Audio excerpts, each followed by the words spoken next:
It's getting better all the time. Certainly, when we're looking at AI generated photos and even video, sometimes AI historically has had a pretty bad approach to creating straight lines. You'd think straight lines are the simplest thing for a computer to draw ever, but the way AI is trained, it's actually really hard to teach it to make straight lines. And with human faces, it often makes mistakes like one earlobe being attached and the other one being detached, or too many teeth in the mouth, or there's some telltale things that frequently messes up. Too many fingers on a hand, for example.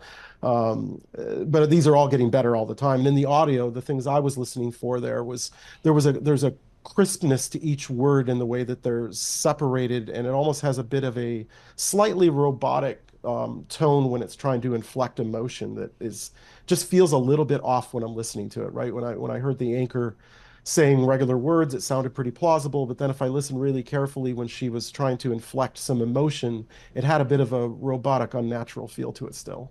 So, Chet, it all raises the question how this stuff can be used for malicious purposes moving forward. I mean, my first thought is misinformation and disinformation. The idea that videos can be created that you can just not trust, whether that's of a world leader saying something or doing something, or of a celebrity saying something that just isn't real. Yeah, and I think that's really the real problem here is this allows this content to be created at a scale that it hasn't been able to be done before, right? If you and I had been speaking last year at Christmas or even the year before at Christmas, it would have been pretty unlikely that a commercial company would have been able to produce that video that you played a little clip of. And it's accelerating so fast now, and it's getting so hard to tell the good from the bad. It also means it can be done at a volume that humans would be unable of creating, right? When we think about a video like that, that's something that now can be done in hours and with a modest amount of money.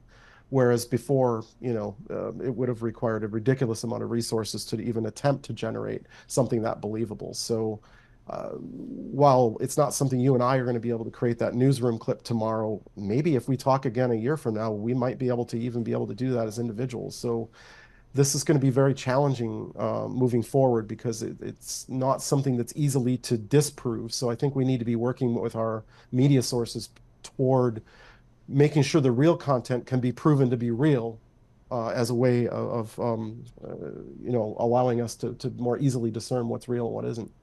This was actually leading up to my next question, because as you say, a year from now, who knows what the capabilities are going to be, but from what you're saying, they're going to be much better. And then if we're looking at next Christmas, when we have this conversation, the thing that will have just happened before next Christmas is the US election. And it's already very contentious. And we've got to ask, what can the average voter, us journalists, policymakers, how are we supposed to be able to tell what's real and what's fake as the election approaches? And what are the risks to a free and fair election if we're not able to really get on top of this problem straight away? Well, I think we just need to get in a better habit of going to trusted, verifiable sources, whether that if it's about a candidate or an election campaign, then making sure that we're getting the information from the campaign itself so that we know it's real from that candidate. And, we've been seeing on television in the ads for years that this ad was approved by, whoever the candidate is, right? Like there is an official channel for receiving that information so that we can verify that it's definitely from a campaign or a party or that kind of thing. And of course, our news sources. I mean, Bloomberg is a great example of that. But I mean, no matter what your politics are, there's a lot of trusted journalism out there. And going to those sources to verify a story before we repost things on social media, I think is going to be a really important step, because trusting random accounts on X and Meta and TikTok is probably going to lead us in a dangerous direction.